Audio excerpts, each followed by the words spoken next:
अपनी हद में रहना, तुम्हें आना चाहिए। हम समंदर है, ये छोटी मोटी कटोरों को हमसे नहीं टकराना चाहिए। चल निकल।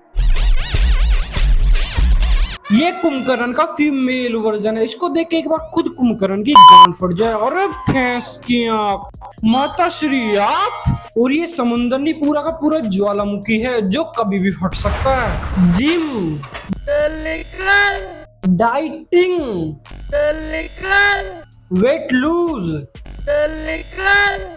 अरे ज्वालामुखी फटती है या कुछ और भी करती है? कंट्रोल